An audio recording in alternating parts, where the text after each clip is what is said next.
Com um cafezinho. É assim que as visitas são recebidas na maioria dos lares dos mineiros. É assim também na casa do Cícero. Ele diz não abrir mão da bebida, mesmo com os aumentos de preços recorrentes.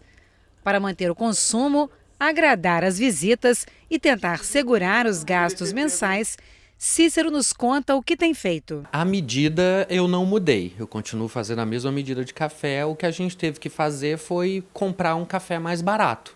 A gente tinha aqui o hábito de comprar o café chamado superior, né? Não é nem o gourmet, é um pouco acima do tradicional.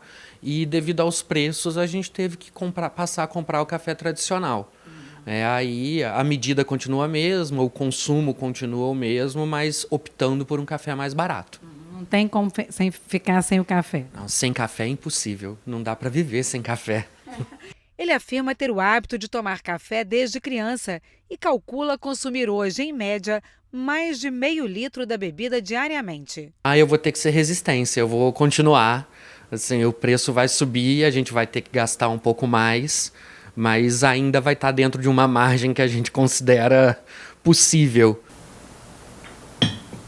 Uma delícia, cafezinho aprovado. Aqui nós vamos continuar tomando café, independente do preço, né, Cícero? Independente do preço. E agora à tarde, com pão. Servidos?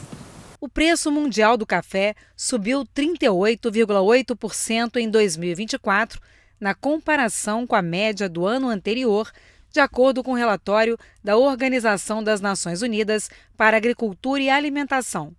A alta deve persistir. Ela é causada principalmente pelos problemas climáticos mundiais, guerras no Oriente Médio e aumento do consumo. Segundo a ABIC, Associação Brasileira da Indústria de Café, nos últimos 4 anos, a matéria-prima subiu 224% e o café no varejo aumentou 110%. O barista e especialista em café lembra ocorrências de outros momentos de crise e ressalta o impacto da baixa nas safras. Em relação ao custo, esse valor, ele realmente ele vai sofrer essa interferência devido ao processo econômico que nós estamos vivendo, o aumento dos alimentos, mas teve as variáveis. Nós tivemos 3 anos de baixa safra, tivemos um ano de alta safra, ainda não se recompôs. E a demanda aumentou, externa e também interna. Então, o que a gente sofre hoje é realmente com uma falta. A gente tem uma falta, tem uma demanda, e isso vai ocorrer, que é essa situação que a gente está vivendo hoje, com essa disparidade do preço, que não vai parar de aumentar, até vir essa regulação da própria lavoura. Nada que venha, entendeu, trazer a narrativa, que foi o clima, que foi seca, que foi falta de água, porque nós já vivemos esse ciclo. Mas a questão principal dessa variável foi realmente o aumento de consumo e o conhecimento de uma bebida boa e de um produto, de um sumo de qualidade. Com relação à produtividade, continuou-se a mesma, mas também o produtor sofreu. Por quê? Nós tivemos aumento de insumos. Para além da preocupação com o preço, Marco lembra a variedade de cafés existentes e opina que o brasileiro tem aprendido cada vez mais a reconhecer a boa bebida. O brasileiro, ele jamais vai deixar de tomar café. O que é a nossa preocupação hoje, a minha em particular e pessoal, dentro da nossa região, é que eu não venha permitir a entrar em impureza. Tá explicitando isso, entendeu? Por quê? Porque senão a gente vai ficar só nas questões de valores, mas e as questões de saúde? Então, assim, o mercado também ele é oportunista. Ao mesmo tempo, entendeu, que eles falam que hoje tem um produto, está surgindo aí, você vê aí as matérias, a narrativa, as questões dos cafés fake, que não são café. Né? O cara não pode classificar uma bebida preta, marrom, entendeu, como café. Até o próprio milho. Se eu torrar ele dentro de uma saturação, eu vou ter uma bebida que ela também não é legal para a saúde. Por quê? Porque eu estou torrando uma semente oleaginosa, isso pode gerar, entendeu, substâncias, inclusive carcinógenas. A mesma questão é a questão do café. Então a gente tem esse perigo, entendeu, de estar torrando até impurezas que são totalmente nocivas para a saúde. Mesmo com a alta do café, o brasileiro continua mantendo o hábito de tomar o seu cafezinho.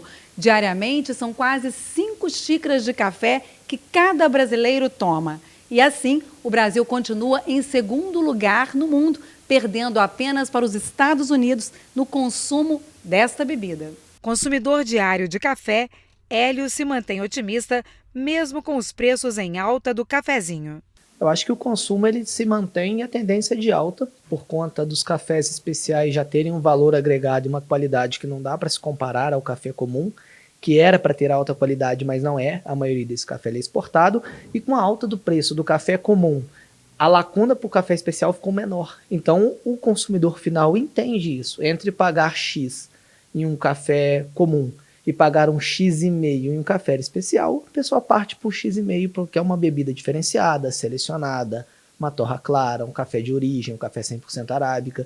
Eu vejo dessa forma, que o mercado abriu de vez os olhos para o que é café e o que não é café. Marcos Salles destaca a perspectiva de mercado e a importância do café para a economia do município. Hoje nós estamos com a média de 62 cafeterias em Juiz de Fora. Um consumo altíssimo, a média de 5 a 6 quilos de café, entendeu, por mês na cafeteria. Isso gera em torno, talvez, aí, de umas 700 doses de café mês para venda, né? Então, aí, a gente fizer o cálculo em relação à questão financeira, econômica, a gente vê que isso tem um resultado muito expressivo para o nosso município.